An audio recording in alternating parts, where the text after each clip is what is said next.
बिस्मिल्लाहिर्रहमानिर्रहीम।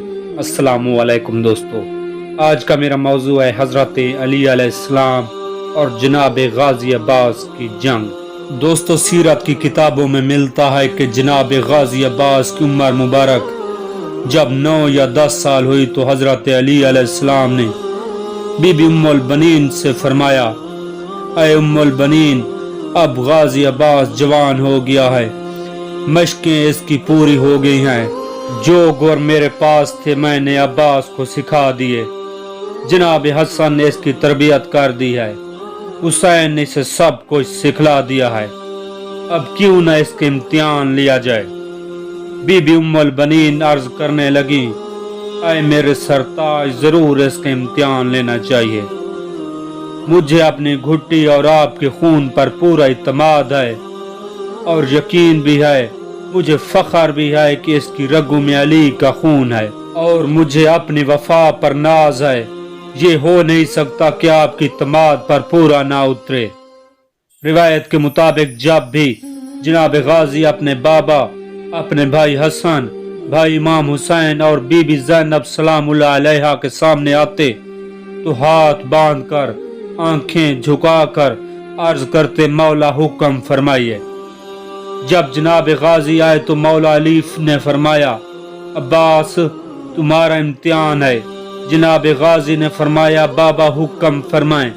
मौला अली फरमाने लगे, अब्बास सामने वाले बाग में शाम से सुबह तक आपने पहरा देना है और मैं तुम्हें इजाजत देता हूँ कि पहरे के दौरान कोई भी आए उसे काट कर खत्म कर डालो। गाजी अब्बास ने कहा, ठीक है अब्बा जान। अब गाजी अब्बास ने माँ के कदमों को हाथ लगाया, अमीर अल मोमिनीन के हाथों को बोसा दिया, जुल्फकार निकाली और बाग की तरफ चल पड़े। अब क्या होता है, जनाब गाजी बाग में इधर से उधर, उधर से इधर हवा थम थम कर चलने लगी। जन्नात ने अपना रुख बदल दिया, चरिंद और परिंद रुक गए। सब ने एक दूसरे से कहा, आगे नहीं जाना, आगे गाजी अब्बास आए, आपका पैरा बड़ा सख्त है। गाजी अब्बास इधर से उधर, उधर से इधर चल रहे हैं। यूं शाम गुजरी, रात का पहला पहर गुजरा, फिर रात का दूसरा पहर गुजरा और तीसरा पहर शुरू हो गया। गाजी अब्बास बिल्कुल एक्टिव अपने पैरे पर खड़े हैं। फिर ये होता है कि एक दूर से घोड़े सवार आता है। हल्की हल्की चांद की रोशनी में घोड़े सवार आया, उसके चेहरे पर नकाब है, आगे आया और बाग में दाखिल होने लगा। जनाब गाजी ने आवाज दी, खबरदार, अजनबी आगे ना बढ़ना, आज इस बाग का पहरा गाजी अब्बास दे रहा है, आगे ना बढ़ना। अजनबी फिर आगे बढ़ने लगा।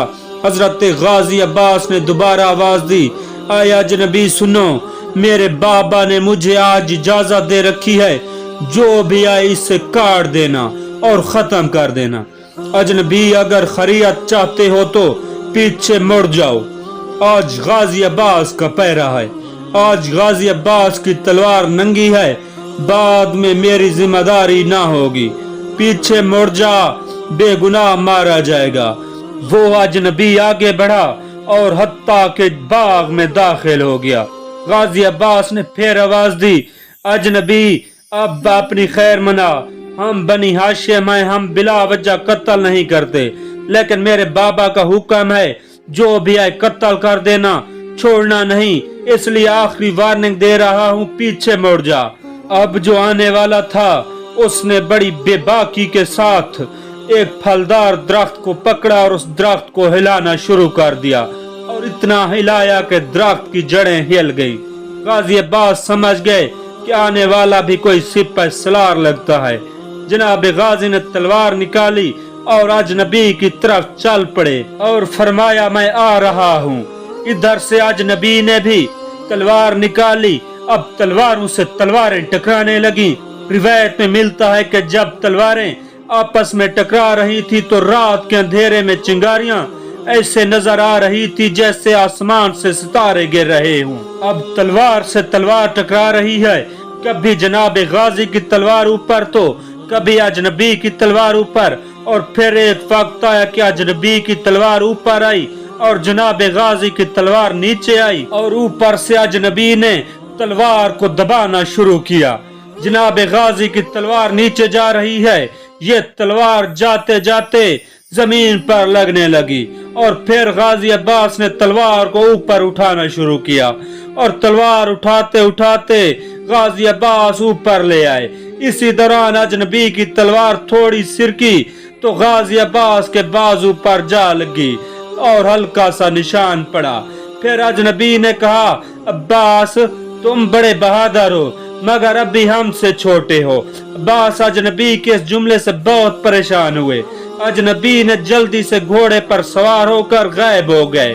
मौला गाजी अब्बास परेशान और शर्मिंदगी की हालत में नीचे बैठ गए और यहाँ तक कि गाजी अब्बास की आंखों से आंसू आना शुरू हो गए और जनाब गाजी ने रोना शुरू कर दिया। फजर का वक्त हो चुका, नमाज फजर अदा की और फिर बाग में बैठकर रोना शुरू कर दिया। यहाँ तक कि इस वाक़ये के मुतल्लिक किसी ने बीबी उम्मुल बनीन को बताया कि ऐ उम्मुल बनीन, तेरा बेटा अब्बास बाग में बैठकर रो रहा है।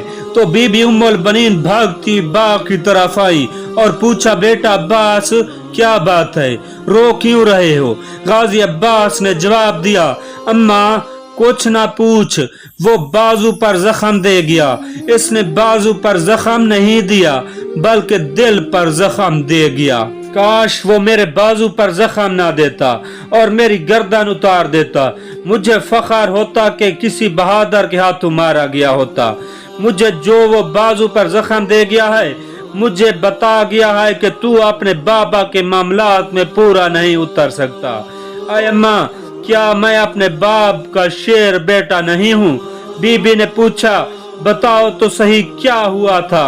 जनाब गाजी ने जवाब दिया, एक अजनबी आया था, उसने जंग की, बाजू पर जख्म दिया और गायब हो गया। वो अजनबी जख्म मेरे बाजू पर नहीं बल्कि मेरे दिल पर दे गया है। ये कहकर जनाब गाजी ने फिर रोना शुरू कर दिया। कुछ वक्त गुजरा तो जनाब अली तशरीफ लाए और आते हुए कहा, अब्बास मेरे शेर बेटे अब्बास, बताओ बेटा क्या हुआ? मौला अब्बास ने कहा, अब्बा जान बस मैं अपनी उम्मीदों पर पूरा नहीं उतरा। अब्बा जान मुझे माफ कर दीजिए, मैं नाकाम हो गया। अरे अब्बा जान मैं इम्तिहान में फेल हो गया हूँ। जनाब अली ने कहा, नहीं बेटा अब्बास खड़े हो जाओ। अब्बास खड़े हुए और अब्बास को गले लगाया और फरमाने लगे, अब्बास तू फेल नहीं हुआ, तू कामयाब हुआ है। अब्बा जान वो कैसे? हजरत अली फरमाने लगे, अब्बास सुन, अली ने मरहब को बिछाड़ा, अली ने दर खैबर को उखाड़ा, अली ने अंतर को दो टुकड़े किया, अली ने वदूद को कत्ल किया। अली के बाजू में लग़्ज़िश नहीं आई, लेकिन अब्बास तेरे वार पर दम था कि अली के बाजू में कपकपी तारी हो गई। अब्बास तूने इस छोटी उम्र में वो काम किया जो अली 50 साल तक करता रहा है। गाजी अब्बास अर्ज करने लगे, बाबा जान वो आप थे? फरमाया अब्बास, हाँ वो मैं ही था, तेरा इम्तिहान लेने आया था। गाजी फरमाने लगे, अब्बा जान मुझे माफ कर दें, रात का अंधेरा था, वरना मेरी ये क्या जुर्रत थी कि आप पर हाथ उठाऊं। मौला अली ने फरमाया, नहीं बेटा, मैं इसलिए तो रात के तीसरे पैर आया था, तुझे देखना था, और फिर दोनों बाप बेटा गले लग गए। दोस्तों उम्मीद करता हूँ आज की ये वीडियो आपको पसंद आई होगी। वीडियो अच्छी लगे तो लाइक और चैनल को सब्सक्राइब कर दें। अल्लाह पाक आपका हामी और नासिर हो। खुदा हाफिज।